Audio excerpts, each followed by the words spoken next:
Dans cette vidéo, je vais vous présenter ce qu'est la bourse pour les plus débutants d'entre vous. Elle est destinée à celles et ceux qui souhaitent en apprendre davantage sur cet univers qui peut parfois sembler inaccessible si on n'est pas un trader ou un investisseur aguerri. C'est totalement faux et je vais vous le prouver aujourd'hui. Je vais volontairement employer des mots très simples afin que la majorité d'entre vous comprennent ce qu'est la bourse et surtout comment est-ce qu'on peut gagner de l'argent en investissant sur ces actifs. Je m'appelle Alex et je vais vous rendre la bourse accessible.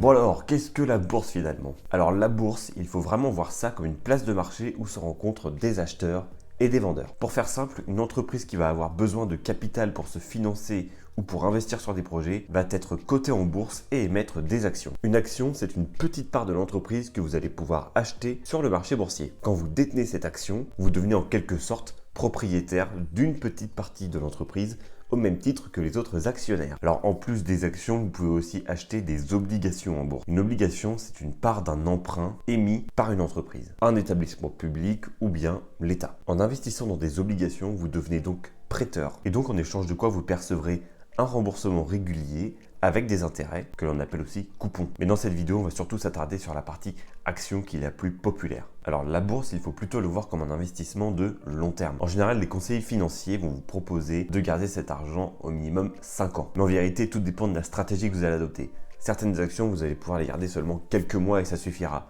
D'autres actions, il sera intéressant de les garder toute votre vie.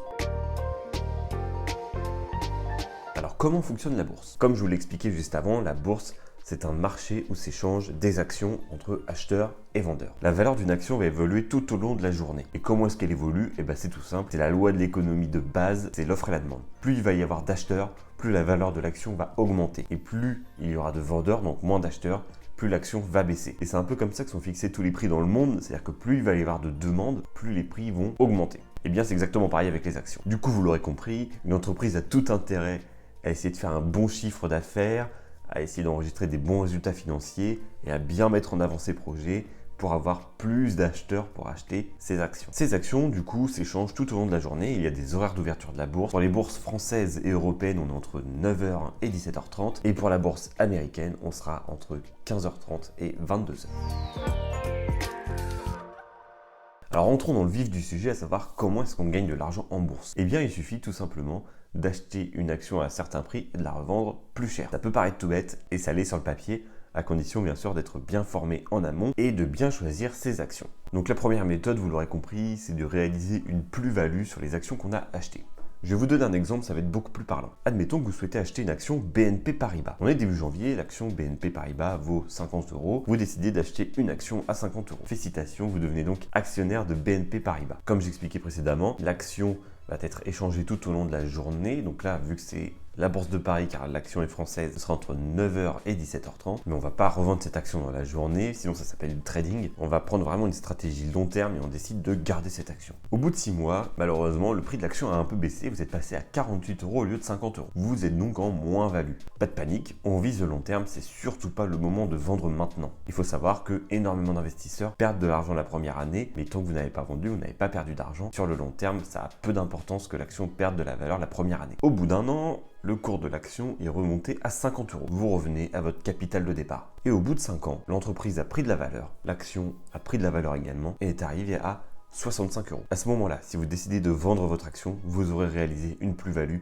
de 15 €. 65 moins 50. Hors frais et impôts que nous verrons dans une autre vidéo. Si vous conservez cette action, vous serez ce qu'on appelle en plus-value latente. La plus-value latente, c'est une plus-value que vous avez, mais que vous pouvez très bien perdre si l'action baisse, ou que vous pouvez très bien continuer d'augmenter si cette action continue de monter. Alors vous allez me dire 5 € sur 5 ans, c'est pas comme ça qu'on va devenir riche. En effet, sauf que si je vous dis que ça fait 30% d'augmentation, soit 6% par an, on est quand même à des niveaux bien plus élevés que le livret A. Et là, vous comprenez tout l'intérêt d'investir en bourse. Si jamais vous n'êtes pas convaincu, je vais vous donner un autre exemple. Regardons de plus près les performances du CAC 40 ces dernières années. Le CAC 40, c'est un indice boursier qui regroupe les 40 plus grosses entreprises françaises cotées en bourse. C'est un indicateur qui est très suivi par les investisseurs français puisqu'il donne un peu le pouls de l'économie française au niveau de la bourse. Et accessoirement, vous l'entendez au journal de TF1 tous les midis. En prenant en compte 2020 et la crise du Covid et 2022 avec l'inflation, la guerre en Ukraine, etc., on arrive quand même à une performance moyenne sur 10 ans de 8,75% par an. Très très loin au-dessus du fameux livret A. Donc à première vue, il est vraiment très intéressant d'investir en bourse.